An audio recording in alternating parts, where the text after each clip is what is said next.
Today we're talking about Skywood Eco Adventure Park. And with me from Treetop Trekking, I'm talking with Managing Director Mike Stiell. Mike, welcome to the program. Thanks for having me. I like your backdrop. It looks just like the Yeah. Skywood. Whoa. Yeah, I wish I was there right Yeah, now, but just a virtual background. but that's okay. But that's all right. So there's some exciting news that came down last week, and it was about the St. Lawrence Park Commission and how they are partnering with you people. So Yeah, awesome.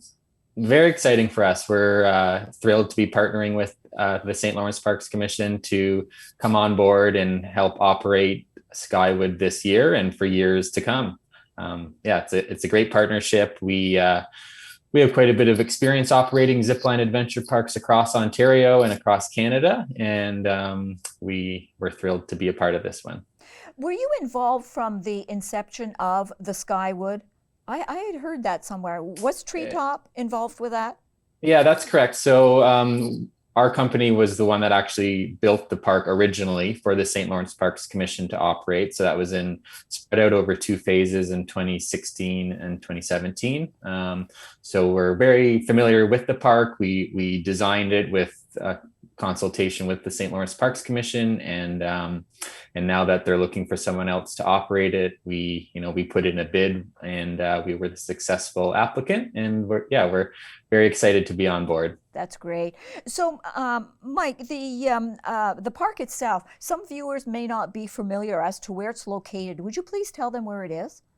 Yeah, so we're in a beautiful location right on the Thousand Islands Parkway, not too far from Brockville.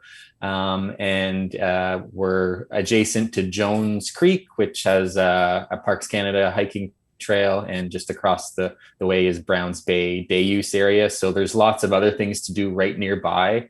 So it'll be an excellent destination for anyone coming for the day or the weekend to the area and looking for something fun and outdoor and active to do. And I must tell our viewers, Mike, that every year that you've been open, like Skywood has been open, we have been there with the grandkids, and we've done a lot. And there's one thing that I really have to commend you about, and that is the accessible zip line. I think that is fantastic that there is something for everyone there.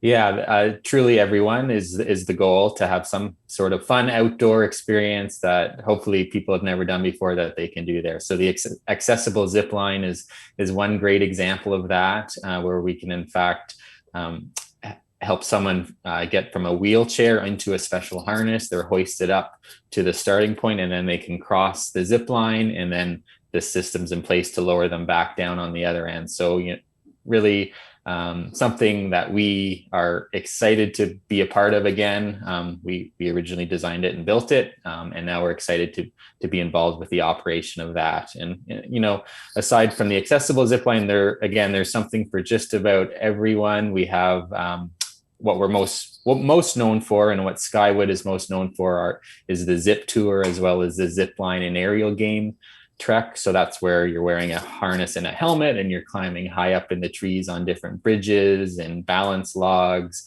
There's Tarzan swings and zip lines. But for younger kids, we also have our discovery courses. So that's for ages 5 to 8. So that's sort of a mini version where there's smaller zip lines.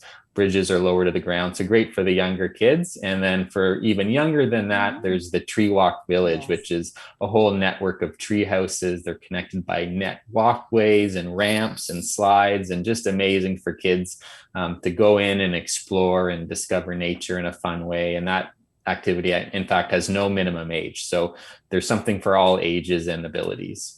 You're absolutely right, and yes, the tree walk village, absolutely love it. You see it as you're walking in. I mean, people Mm. have to walk by it, and it's fantastic for the younger generation. Yeah, for sure. So the jobs. Let's talk about jobs, because obviously you're going to have people there to That's help right. the guests that are coming in. Will you be hiring soon? So yes, we are open for applications now. We estimate we'll be hiring about 25 to 35 uh, people to come on board and join our team to help operate the park. And so there's a variety of start dates, and schedules are very flexible. So whether someone's looking for part-time or full-time work, there could be something there. So applications can be made now. Interviews will start later in the spring, and the park is scheduled to open mid-May. So typically we would start training several weeks ahead of that to start to get ready. So we often, people think, oh, it's for a job for university students or high school students, but in fact we have people of all ages, and that are on our team, and that's what makes our team so great, just having a variety of people from different backgrounds. They're all unique, they all have their own passions, and we like to bring a variety of different people on board who want to be a part of treetop trekking. I think that's great. And with COVID-19, unfortunately, you people have been, as far as the Skywood is concerned, have been shut down for the last couple of years. But now, but there again, even when you're opening up, will there be some COVID protocols in place? Yeah, there's definitely COVID protocols in place. Skywood was closed for the last few years, in part because of COVID and some other reasons as well. Our company operate 6 other locations in Ontario, and we have been open for the last 2 years during COVID. And there was some restrictions, both springs in particular, so we had a later opening. But for the most part, we have been open, and Skywood will certainly be open this year. And in terms of COVID, we're quite fortunate because we can adjust our activities so that people are outside 100% of the time. They're outside most of the time anyway, but there was always the check-in process and a few other times where they're either indoors or in close proximity to staff. So we've adjusted things a little bit to accommodate both the people as well as the COVID, to ensure that everybody is safe. Yeah, exactly. The biggest thing is that we're able to keep people spread out. Great. In addition to that, the few times or a few instances where they are maybe in closer proximity to others, we do ask people to wear masks. There's plenty of hand sanitizer around to clean hands in between, and the stuff that most people are very, very familiar with by now and very used to doing. But for the most part, there's plenty of room to spread out, lots of fresh air, and it's relatively COVID friendly, I would say. Okay. Mike, thank you ever so much for talking with me today, and good luck with this season, and all the best. Thank you very much, and we hope you and your family can come out again and join us. I'm sure we will. Thank you ever so much.